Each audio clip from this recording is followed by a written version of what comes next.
So yeah, this title is not clickbait. This is for real.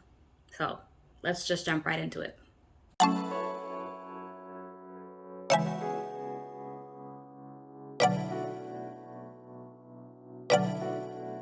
So hello y'all.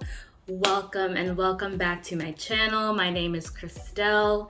If you haven't yet gotten to know me, I am an aspiring physician sharing with you my journey living with and now without sickle cell disease now that I am 6 months post-transplant. Since I started this channel while I was on a leave of absence, I didn't really talk much about the medical school side of my life. So I figured it would make sense for me to give you a brief background about my academic history and then go into why you probably clicked on this video.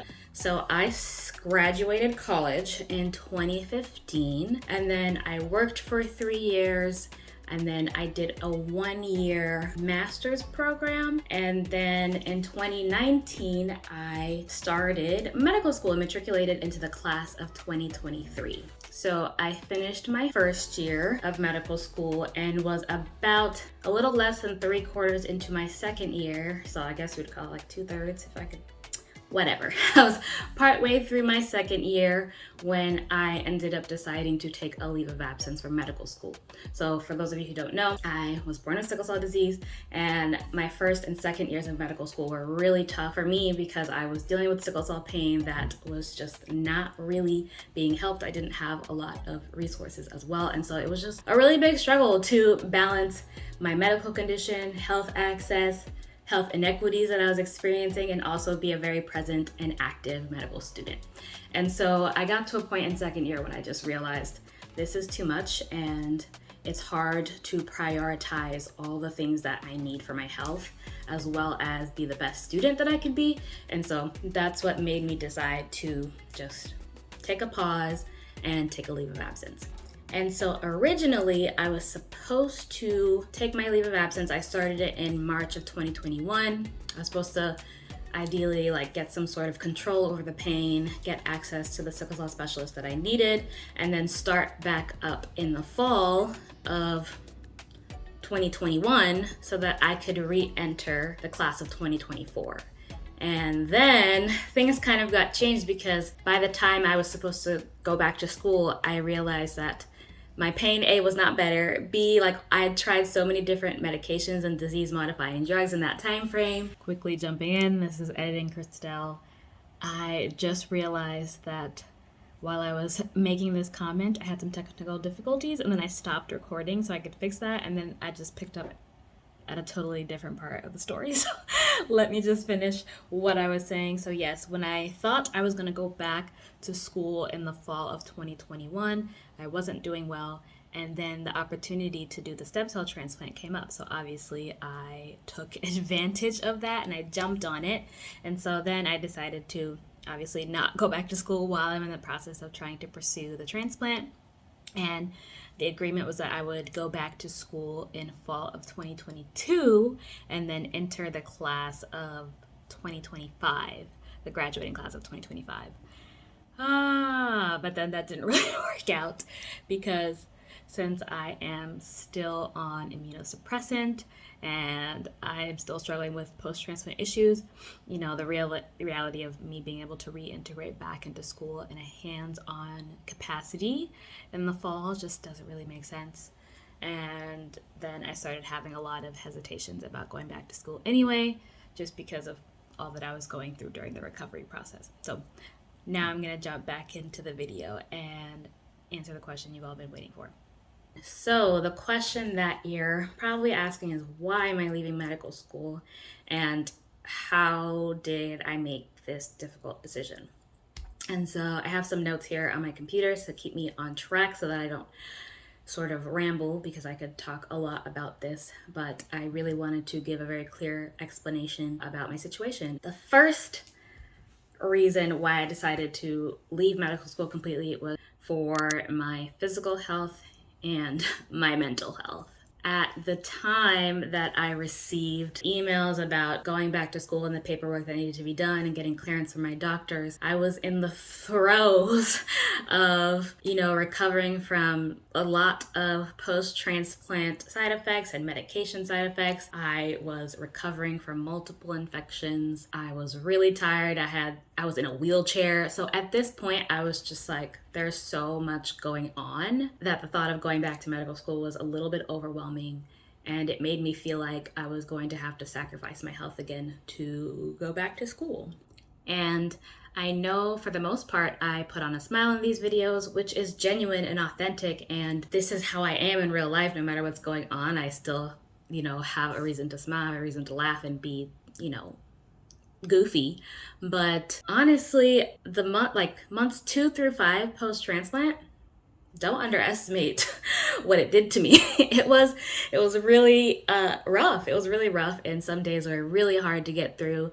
And so trying to navigate that season of recovery and also trying to, in my mind, balance that I would be going back to a full course load at school, like those two things were at complete odds in my mind. And not just that, but I'm still very immunocompromised. Once you get a stem cell transplant, all of your past immunizations are basically gone. So I don't have immunizations against the flu, against measles, mumps, rubella, meningitis, nothing. And so the thought of being back in a classroom with, 50 to 100 students doing hands-on work and quite honestly risking my life after doing something that I worked so hard for and that my team put so much effort in and my body is like really churning and trying to make things work. I just felt like I couldn't get rid of the fact that I'm putting my life at risk after I'm working towards accomplishing this huge thing, which is curing my sickle cell disease. And so, and to put into perspective, it's not just COVID that I don't want to get. It's like any common cold that someone has and maybe they're asymptomatic. I could get sick from that and I could potentially die. Like, that's the honest truth, because I don't have an immune system and I can't fight it off. And so, I had to be realistic with myself and say, like, that is a risk that comes with going back to school. And for me, I just felt like it wasn't worth it. I've fought for 28 years with sickle cell disease, and I finally am at this place where I can put it at bay. I can put it to rest, but it needs time. It needs time. I need time. My body needs time. And I don't want to rush to go back to school and put my health in jeopardy simply because I want to graduate earlier. Like, that to me just is not enough of a reason to put my life at risk. And it's not just my physical health that matters, it's also my mental health. And so after some serious reflection, I realized that even though I love my friends and the life I had in Southern California, I just realized that Southern California is a place that is associated with a lot of trauma for me. Ever since I had moved down to SoCal and started my master's program and then medical school, that whole 3-year span, I did not have a sickle cell specialist until the last 2 months before I finally left. And that was really hard because I felt like I didn't really have experts. I didn't have the support that I needed that is necessary for sickle cell care. And granted, I had great hematologists and great PCPs, primary care physicians who really cared for me, but there's only so much they can do. My PCP can only prescribe me hydroxyurea so many times before someone else with more experience needs to intervene. And my hematologist can prescribe me hydroxyurea, but may not be well versed enough in Oxbryta or Adakveo to make those kinds of decisions. And so I constantly felt like I needed to read up on my own, learn things for myself, because I felt like I was not in the hands of people who could adequately connect me to the resources I needed and felt comfortable enough to take charge for my care. And those doctors never did me any harm intentionally. It was just, I needed more. And it's okay. Not everyone is a sickle cell specialist. That's fine. but I need one. I need one. And that lack was very apparent in my medical career. And also, right before taking my leave of absence, I had a really difficult and honestly the most horrendous hospital experience that I'd ever had in my entire life. And, after moving to California like 6 years ago, I've had my fair share of not great hospital experiences. Again, not trying to throw shade, it's just there's not a lot of sickle cell expertise. You got to go to specific places for that. And so I've been through my fair share of tough things. I've been on vacation at hospitals and having my own struggle there too. So I have seen not great things in the hospital. And this hospitalization was the worst experience I've ever had. And honestly, it put me in a really, really dark place. And I'm not going to tell the whole story now because it would honestly just take too much time. But to give you like a little snippet, basically, this team was just clearly misinformed about sickle cell disease patients and about sickle cell disease care. And the doctor, the attending physician who was in charge of my care, was just not very collaborative, and he basically just assumed that I had a drug addiction issue without even asking me any questions. He didn't perform any history, any physical, which to me, I've been through med school, so I don't know everything, but I've never had someone not ask me a single question about my health. Not a single question.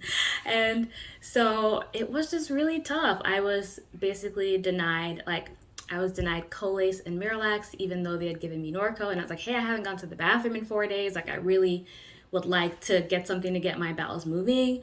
And when I asked for a different kind of medication and basically told the doctor that I didn't agree with his pain plan and it wasn't sufficient, he basically just said I was being aggressive and he was offended. And I really was just looking for someone to work with me at that time. And I was like, if you don't want to talk to me, you can collaborate. Here are my doctor's numbers. I have my PCP, I have my nephrologist, I have my hematologist. Talk to any of them. He was not interested. He was not interested in consulting any other specialists at his hospital. And so it kind of was just, it put me in a spiral, and I was not in a good place mentally. And that was honestly the icing on the cake for me. Alexa, that's enough. That was the icing on the cake for me. And that honestly, even though I've done so much healing and recovering since that time, it still really, really hurts. And to think of going back to a place where I don't have support and I feel neglected by the medical system, that takes a lot of toll on my psyche that I didn't realize. And I don't want to throw myself back in a scenario where I don't have the things I need to thrive, and then I'm left alone to pick up the pieces of whatever is thrown at me. And honestly, not to mention the psychological burden of being a Black woman in medicine that is just entrenched in practices that are unfortunately racist. That's just the history of medicine. That's how the system was built. So I realized that I was carrying the weight of being neglected by the medical system and also carrying the weight of the abuse I felt I was experiencing within my medical education system. Those two things combined, I thought were normal. I thought this feeling would just pass, and that, I was just angry at, things that are bad in life. But I realized this is not normal. I need healing. And I deserve to take time for myself to heal from those things. I deserve to take time to heal from those things, period. So I hope all of that makes sense. So another overarching reason why I decided to leave medical school is because there is a 6-year rule that exists for getting my degree. And so the accrediting body for all osteopathic medical schools have a rule that all students who are pursuing an osteopathic medical degree, so DO, they need to graduate within 6 years of matriculation. And so because I have already taken 2 years off, I basically am right up against that matriculation window, that 6-year rule to graduation. And so in order to graduate within 6 years, I would need to start school in like a week. And so I was trying to work with my school in terms of like sort of getting the accrediting body to make an exception, because I feel like this is an exceptional situation. I had a disease. I got a transplant. I'm trying to heal from this disease. Can we make some exceptions for crazy situations like this? And we had started the process, but I'm honestly not really sure how far the school got on their end. But I realized just like, I don't want to be on anyone's time. I don't want to be on anyone's time. I want to be able to give myself the time I need to be well. And what if they said, okay, like it's okay for the 6-year rule, you graduate in 7 years? And it just feels like the transplant process and transplant recovery process is a long journey. And, we may plan for a 1-year to 2-year recovery, but I've read other people's experiences. Sometimes it takes 3 years, sometimes it's super fast, and you're able to just like assimilate back into your life right after transplant. But I don't know. I don't have those answers. And I feel like for me to make a decision and say, yeah, I'm going to commit to coming back by a certain time just doesn't make sense. That's what I did that got me here. I committed to coming back in the fall, and then I realized, hey, actually that's not realistic for my health status right now. And so I think that the accommodations that I truly need, which is time, may not have been something that I could have acquired.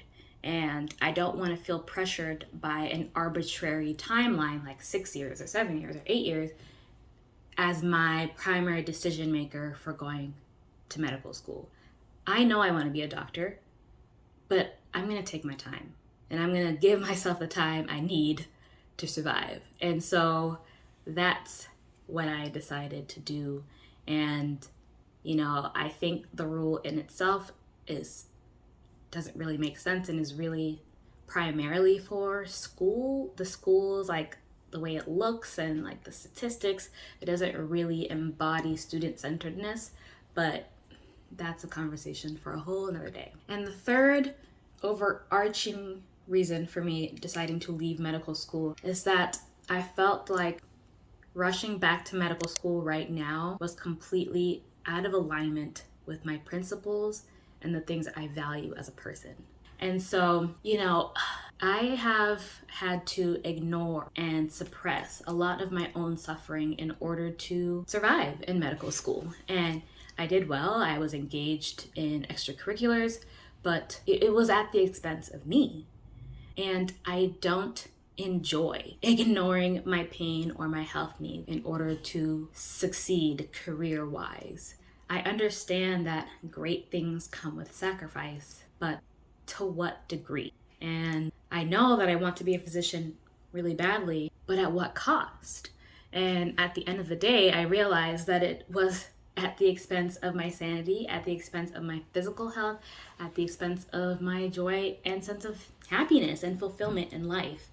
And I don't want to have to choose between those things anymore. And, I thought that, ironically, by working hard and, put my nose to the grind, is that the phrase? Nose to the grind? Whatever. Like grinding out what I needed to do and just like, all right, Christy, ignore your pain, ignore your suffering, ignore your needs, and just push, go, go, go, because I know how to do that. I thought that by doing that, I was helping myself. But in the end, I really was pushing myself further away from who I wanted to be as a person and pushing myself further away from the physician that I wanted to become. And doing what I thought was the right thing to do ended up being out of alignment with who I am as a person and the person that I want to be.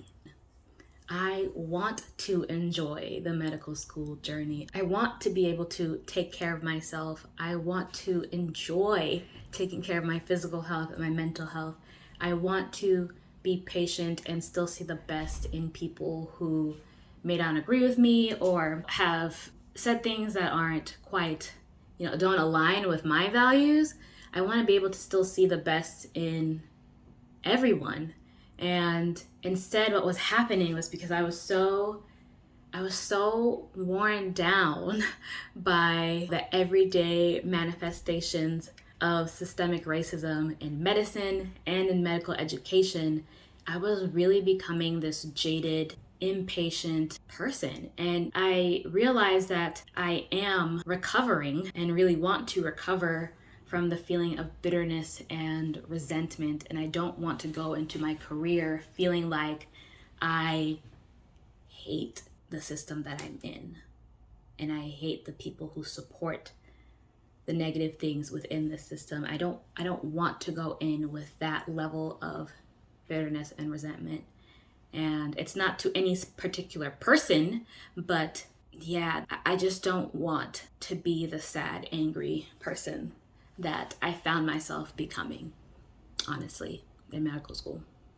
And as I've said before, there is no Dr. Solomon without Christelle Solomon.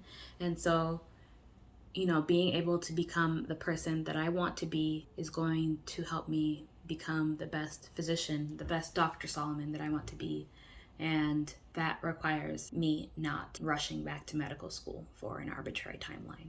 And the beauty is I have control, or at least some control, over how I live my life. I realized that I felt like I was being forced to ignore my health needs, ignore my pain in order to succeed in medical school. And to some degree, caveat, and to some degree that is true because medical education was not really built with people who are marginalized, disadvantaged, disabled. Medical school wasn't created with those people in mind. That framework wasn't built that way. And so unfortunately, as a result, people are required to neglect bits and pieces of themselves. But on the whole, that aside, I chose to neglect my health and my health needs in order to do well in medical school. That was a choice I made. And now I'm actively choosing not to do that. And so that understanding my role in my own suffering and understanding my role in this world has given me the opportunity to relieve myself of some of the things that I feel are necessary, but honestly don't serve me at all. And right now, after I've given myself the time to reflect, to pray, to journal, I can choose a life path that is in alignment with who I am and who I want to become. Choosing a path that is sustainable for me, choosing a path that I can be proud of and recommend to other people, choosing a path that aligns with my principles, my purpose in life, my values. That's really important to me, and that's honestly been so invaluable in this decision to not go back to medical school. And lastly, I had God's confirmation. I was so distraught about this decision. I was crying at all of my doctor's appointments. My doctors and my nurses and everybody saw there was something going on. And, they were able to get me in touch with a therapist, and I had the time to pray and reflect. And I did a season of fasted prayer and fasting, not fasting for food, but fasting from all social media, all like outside advice. I didn't ask people for advice, even my closest friends. I didn't watch videos to learn about how so-and-so did it and is it possible to get back into medical school if you leave. I was like, none of that from the outside, no secular music, just everything just really zoned in prayer and in watching sermons and reading the word and really digging into how God intends for us to live our lives. And I felt so many times that I got God's confirmation, and I was, I definitely was like, okay, I feel like I got confirmation, but like, God, can you one more time, just tell me it's okay. And but one more time, because I'm real stressed out, tell me it's okay. And each time he delivered, and not through the way that I thought he was going to, not through the way that I expected to hear from God, but, through the wisdom of the word and the wisdom of pastors and people who study the Bible every single day. I felt like this is the right decision. And that for me is what nailed the coffin in the head. I was like, okay, if I have God's confirmation to do this, then it will be done. So the question is now, am I coming back? And the answer is, y'all, of course. Sorry, I'm like banging on this table. I want to be a doctor. I am going to be a physician. That is not, I don't know how it's going to work out, but me and being Dr. Solomon, they're going to happen. Like, there's no other way. So unless God just like comes out the cut and is like, actually, this is not for you, cool. But right now I have all the faith in the world that I am going to still be a doctor, and I'm going to be an even better doctor than I was going to be before, because I'm healed. I'm healing. I learned how to prioritize myself, and there's a beauty in that. There's a beauty in that. And I know this seems super crazy, but I have so much peace about this decision, and I have so much faith that everything will turn out well, just the way it is supposed to. And not only is this decision good for me presently, it's good for me in the long run. And life is a marathon, it's not a sprint, and I'm choosing to live it that way, and that makes me feel really good. So yeah, this is not goodbye to medicine. This is not goodbye to becoming a physician. This is simply an opportunity, a means for an even more impactful hello to medicine in the future. And I'm really looking forward to it. So yeah, that's all I really have to say. I hope all of that made sense. I can only pray that you receive it the way I intended to deliver it, but who knows? But yeah, if you have any words of encouragement, please feel free to leave them down in the comments below. Please, it would be great if we could limit the negativity on these comments. Not that I get a lot of people interacting with my videos anyway right now, but just still, for those of you who do watch, it would be great to just send me something encouraging. And my med school friends, y'all, I love and miss you dearly, and y'all are still my friends. It is not a matter of our attendance at the same school. So girl, don't worry about it. You know where to reach me. I still am on the gram. I still have your phone numbers, and I'm so grateful for the relationships that I was able to build. Anyway, I'm sitting here trying to correct my grammar. I'm grateful for those relationships, and I hope to allow them to continue to blossom as we move on in our different journeys. And y'all best believe I'm going to be at the MASH ceremonies for class of 2023 and class of 2024 and be hyping y'all up, because I'm so excited for the amazing things that you are going to do in this world.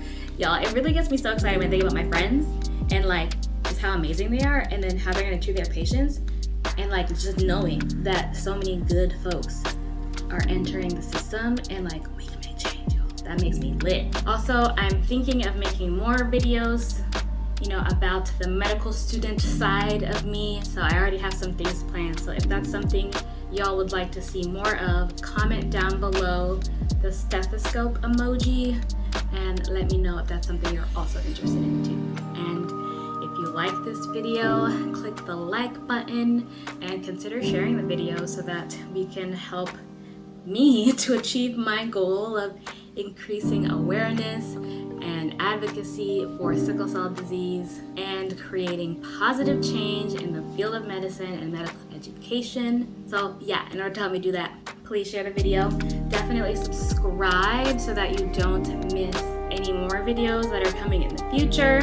And yeah, I'm really just grateful that you took the time to hear me out and let me kind of tell you some deep stuff. So I appreciate it. Yeah, so thanks for watching, and I'll see you next time. Doodles!